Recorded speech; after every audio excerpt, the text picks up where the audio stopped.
Bienvenue dans L'écrin politique, la web-série qui tord le cou aux clichés. Je suis ravie de recevoir ce soir Nadia Lazzouni. Nadia Lazzouni, vous dites « Je suis française et je n'ai pas à m'intégrer ».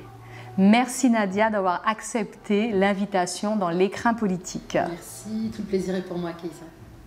Nadia, vous êtes de formation juriste, aujourd'hui journaliste, autrice, productrice. Parlez-moi de votre enfance.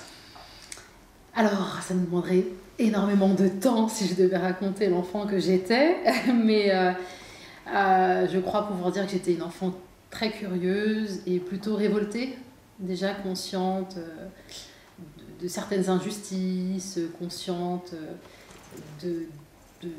consciente de l'héritage, on va dire. Voilà, mes parents sont d'origine algérienne, sont nés en Algérie, ont immigré en fait en France dans les années 70. Je viens de Normandie, je suis née en Normandie, j'y ai grandi, et donc autant dire qu'on était en extrême minorité à l'école, et donc on m'a tout de suite renvoyé en fait au visage le fait que j'étais pas totalement française et que j'étais une éternelle en fait étrangère. Donc je pense que ma première expérience, c'est ce que je dis aussi, où j'ai vécu du racisme, j'avais 9 ans, donc j'étais en CM1, donc autant dire que c'était mon professeur d'histoire qui m'aimait beaucoup pourtant, puisque j'étais plutôt bonne élève, et puis l'histoire était vraiment ma matière préférée, et il évoque donc la bataille de Poitiers, et il dit devant de jeunes enfants, hein, on n'est que des enfants à cet âge-là, heureusement que Charles Martel a arrêté les Arabes, autrement on aurait tous des origines arabes. Voilà, donc ça a été hyper humiliant. Voilà, on s'attend à de la bienveillance de la part d'un adulte, et puis je me souviens, je suis rentrée à la maison, j'en ai parlé à mes parents. Je suis issue aussi d'une grande fratrie, donc j'en veux absolument pas à mes parents de ne pas avoir quelque part protégé, hein, parce que c'était extrêmement violent. Et donc voilà, j'ai vraiment grandi avec cette conscience qu'on vivait dans une société inégalitaire et que je serais amenée, comme beaucoup d'autres, à devoir donner la preuve de ma francité, à faire 2 fois plus que les autres. Donc voilà, j'ai l'impression un petit peu qu'on m'a volé cette innocence. Ouais, je l'ai très vite perdue. Donc voilà, révoltée à cause de ces expériences-là. Et à la fois, je vais citer Malika Mansouri, qui est une psychologue, psychanalyste que j'aime beaucoup, et qui dit que la rage n'est que l'expression d'un narcissisme blessé. Donc j'avais cette rage-là, parce que j'ai été vraiment blessée, hein, justement dans mon ego. Hein, on m'a renvoyé une image très dévalorisante de moi-même, mais j'ai transformé ça en une force motrice, ce qui m'a permis de faire des études de droit. C'est pas un hasard, hein. Le but c'était de défendre la veuve et l'orphelin et de lutter contre les injustices dont j'avais été moi-même victime, moi et ceux qui appartiennent, on va dire, à la communauté dont je suis issue. Donc voilà, finalement ces expériences douloureuses nous amènent à choisir un chemin bien précis. Je crois au destin forcément, et c'est ce qui fait qu'aujourd'hui voilà, je crée mon média, et ça a un lien aussi une fois de plus avec D'ailleurs, c'était ma prochaine question. Pourquoi vous décidez de changer de carrière, puisque vous êtes juriste, hein, et vous créez le média Speak Up? Alors, parce qu'il y avait autre chose qui m'avait vraiment révoltée quand j'étais aussi très jeune, c'est cette invisibilisation totale des groupes dits minoritaires, on les appelle comme ça en fait aujourd'hui. Donc j'allume ma télé, je ne vois pas d'arabes et de noirs dans les séries télévisées, et je me souviens, je me faisais cette réflexion, je me disais mince, même dans les publicités on ne nous voit pas, alors que la pub, en principe, voilà, le consommateur est censé pouvoir s'identifier au produit. Et donc ça a été une véritable souffrance. Et puis une société qui dit tu n'existes pas, elle te dit aussi on ne t'aime pas. Et donc ça touche à l'estime de soi, hein, cette question de la reconnaissance, mais dans le sens de la représentation au sein de l'espace public en général. Et voilà, j'ai fait donc du droit, j'étais juriste plutôt en droit des affaires, j'ai touché aussi un peu à la science politique, aux relations internationales, et je me suis dit, toujours dans cette quête de sens, ok, très bien, tu fais ça. En même temps, est-ce que ça sert véritablement les intérêts de groupes qui sont discriminés notamment? La réponse était non. Comment faire justement pour essayer de... Alors j'aime pas cette expression, mais elle est très parlante, construire des ponts, parce que finalement, on se rend compte que c'est l'ignorance qui génère toutes ces peurs, toutes ces tensions et toutes ces frustrations. On parle beaucoup de nous. Alors là, pour le coup, j'ai parlé de nous en France, en tout cas dans l'Hexagone, on parle beaucoup des musulmans, alors qu'on ne nous voit pas trop, on ne nous donne pas la parole. Et donc cette parole, je suis allée la prendre en créant cet espace de dialogue favorisant l'interconnaissance. D'accord. Et à quel moment vous décidez d'accepter d'intervenir dans les médias sur des sujets tels que la laïcité ou les libertés fondamentales? Alors, il faut savoir que je crée Speak Up Channel qui diffuse le premier programme, le Nadia Ladzuni Show, qui est un talk show qui parle de questions de société. Et je les approche vraiment sous un angle inclusif, bienveillant et contemporain. Et je ne parle pas de questions identitaires dans ce programme, je parle vraiment de questions qui intéressent tout le monde de manière complètement indifférenciée. Et le but, justement, c'était de favoriser cette rencontre. Et j'avais aussi envie de sortir de ces ghettos intellectuels, parce que ça va bien à tout le monde, hein, le fait que les Noirs parlent de négrophobie, que les musulmans parlent d'islamophobie, etc. Et donc, il y avait cette volonté de dépasser ces questions qui nous enferment. Et à la fois, je ne pouvais pas non plus totalement ignorer les débats publics. Enfin, je veux dire, les débats publics aujourd'hui tournent autour de l'islam, des musulmans, du hijab, des femmes qui seraient oppressées. Et donc, j'avais envie d'apporter de la nuance dans ce débat, redonner aussi de la visibilité à ces femmes que l'on cache sous un voile, pour le coup, alors qu'on a le visage, voilà, hein, on voit parfaitement notre visage. Et donc, il y avait cette volonté de réhumaniser aussi la femme qui porte le foulard. Et je pense que ma seule présence sur ces plateaux télé suffisait à déconstruire tout un tas de préjugés. Et c'était aussi, quelque part, et là ça rejoint un peu Speak Up Channel, un média qui vise aussi à contribuer à une meilleure représentation et aussi à déconstruire les préjugés et à changer les discours et les narratives autour de ces minorités. Donc voilà pourquoi à ce moment je me suis dit ok, on va y aller, on va aller les rencontrer, et puis on va surtout parler de concepts. J'ai vraiment mobilisé le droit typiquement et toutes mes connaissances et mes compétences en droit. Je suis absolument pas allée sur le terrain identitaire. Alors, on n'arrête pas de nous dire en France que l'on vit dans une république et que la boussole de république c'est le droit. Et ben ça tombe bien, parlons de droit, parlons de laïcité, ce concept qui est complètement galvaudé et instrumentalisé par un courant, on va dire, plutôt d'extrême droite. Et donc voilà, il fallait juste faire ce travail de définition, hein. Donc voilà, c'était et expliquer que finalement ce foulard, comme la kippa ou comme une croix, ne sont que l'expression visible d'une liberté fondamentale qui est garantie par les textes que l'on a votés. Donc voilà, j'ai appelé un petit peu à la cohérence et à la paix, parce qu'on a besoin de paix, je crois. D'ailleurs, sur votre média Speak Up, vous avez interviewé Kerry James, et puis ensuite vous avez accepté de jouer dans Banlieusards. Pourquoi vous acceptez? Alors, effectivement, j'avais reçu Kerry James, on a parlé d'art oratoire au service de la banlieue, puisque j'avais fait ce constat, et je ne suis pas la seule, que beaucoup de jeunes issus des quartiers populaires s'orientaient vers des filières juridiques, sciences politiques, qu'est-ce que ça raconte, etc. Et donc on a eu plutôt un bon feeling avec Kerry, qui m'a demandé ensuite d'animer une de ses émissions politiques lors des dernières élections présidentielles. Donc j'avais reçu Philippe Poutou, comme quoi c'est important de parler, hein, lui qui avait un avis assez tranché et réducteur, hein, sur le foulard. Il s'est rendu compte qu'il ne le voyait même plus lors de l'interview. Et je faisais du théâtre, j'ai fait longtemps du théâtre, j'aime beaucoup ça. On va dire que je suis plutôt comédienne amatrice. Kerry le savait, et voilà, quand il a commencé à tourner, enfin en tout cas programmer les tournages de ce film, il m'a dit passe les castings, et c'est comme ça que je me suis retrouvée dans le film de Kerry. Donc c'était... ça correspondait complètement à mes envies et mes passions. C'est quoi votre recette pour vous faire accepter en tant que femme française, journaliste, avec des tenues qui dévoilent votre religion?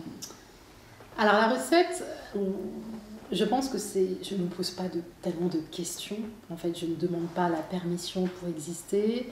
Je viens tel que je suis. Moi, je ne me pose pas la question de ce foulard. Je ne me dis pas qu'il dérange. Je me dis plutôt qu'il m'apaise. Donc, on devrait être content quand même qu'une personne puisse trouver à travers le foulard ou autre chose une forme d'épanouissement personnel. Alors après, qu'on ne le comprenne pas, je l'entends. Mais il faut aussi entendre dans l'autre sens qu'il y a à travers ce foulard, voilà, c'est ce que je dis souvent, il n'est que l'aboutissement finalement d'un cheminement spirituel. Donc ça va, je sais réfléchir, j'ai mis du temps avant de le porter, donc c'est vraiment un choix mûrement réfléchi.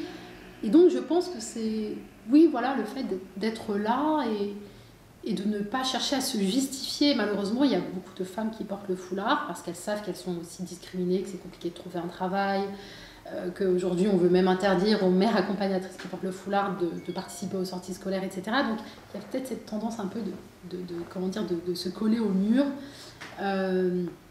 Et non, enfin moi je suis française, je suis née ici et je ne crois pas que c'est étrange de dire qu'on peut être français et exprimer une pluralité d'identité. Donc le fait de la recette, je pense que c'est d'assumer, d'être parfaitement aligné et de créer finalement son propre travail aussi à un moment donné. Vraiment, parce qu'aujourd'hui, le marché de l'emploi est quand même plutôt fermé pour les femmes qui choisissent de porter le foulard, donc j'ai quand même dû créer mon média, voilà, quelque part donner la démonstration de ce que j'étais capable de faire et de proposer. Et puis voilà, de fil en aiguille, je collabore avec Kerry James et puis je me retrouve aujourd'hui aux médias, donc le média qui est un média plutôt d'extrême gauche, où j'anime une matinale qui est politique. Donc pour moi, il y a... voilà, je pense que je suis presque arrivée au bout de ce que je voulais, c'est-à-dire que ce foulard, on ne le voit plus, il n'est pas un critère de comment on appelle ça, de sélection dans une candidature. En principe, il ne devrait pas l'être, sinon c'est illégal, c'est une discrimination, mais on sait comment ça se passe au moment des recrutements.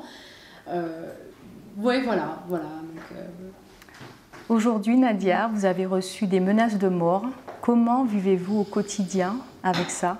Alors oui, je vais expliquer dans quel contexte je les ai reçus. En avril dernier, je repartage un extrait d'un débat, c'était sur LCI. Donc en fait, tous les ans, c'est toujours pareil, il y a cette proposition de loi ou d'amendement d'interdire le port du foulard en mère accompagnatrice lors des sorties scolaires. Donc j'avais été invitée à en débattre. Position toujours juridique, d'un point de vue légal, ça serait interdit de le faire, au regard de la laïcité, des libertés fondamentales, et d'un point de vue de la morale, si on doit parler un peu de morale, exclure une mère, enfin en tout cas séparer une mère de son enfant, c'est d'une violence inouïe pour l'enfant qui perçoit sa mère comme quelqu'un peut-être de marginal et de diabolisé. Donc voilà le discours qui a été le mien, et je le repartage 2 ans après parce que toujours la même chose, même débat, mérite les mêmes réponses. Et cette vidéo il y a eu un regain d'intérêt énorme pour cette vidéo, elle a buzzé comme on dit. Et je pense que ça a dérangé un certain groupuscule, je pense, d'extrême droite qui m'a adressé donc, des menaces de mort à mon domicile. Alors, c'est des menaces qui étaient dirigées contre moi, mais contre les, je cite, 3 millions de musulmans que cette personne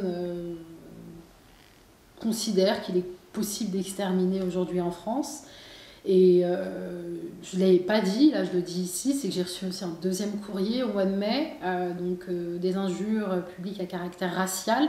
Ça faisait quand même un petit peu beaucoup, donc il a fallu quitter son logement vraiment dans la précipitation. Le ministère de l'Intérieur considère qu'il y a une absence de caractère sérieux à ces menaces. Donc aujourd'hui, vous n'êtes pas protégée ? Non, refus. J'ai pas cette protection rapprochée, donc je me protège moi-même. J'ai interpellé quand même, certains politiques quand même, et c'est là que je vois qu'il y a quand même les lignes commencent un peu à bouger, même si je sais que ce foulard dérange. J'ai été menacée parce que je porte le foulard, mais j'ai été menacée dans mes fonctions de journaliste, puisque j'étais en débat. Et donc il y a quand même, les syndicats des journalistes m'ont énormément soutenu, donc c'est important de le rappeler. Le bureau national du Parti socialiste, du Parti communiste ont aussi condamné déjà ce climat clairement islamophobe qui a conduit ces personnes à se sentir, à m'adresser des menaces de manière complètement détendue. c'est le cas de le dire.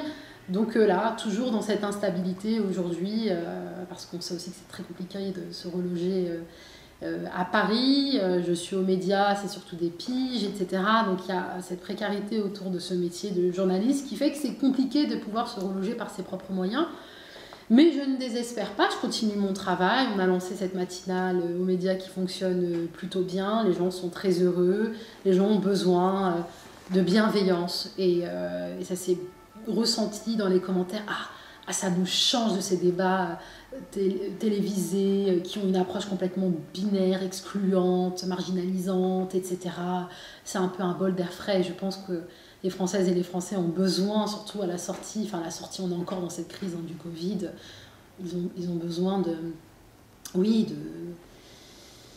bienveillance. C'est ce qu'on doit leur offrir. Quel est votre regard sur ce que vivent aujourd'hui les Afghanes?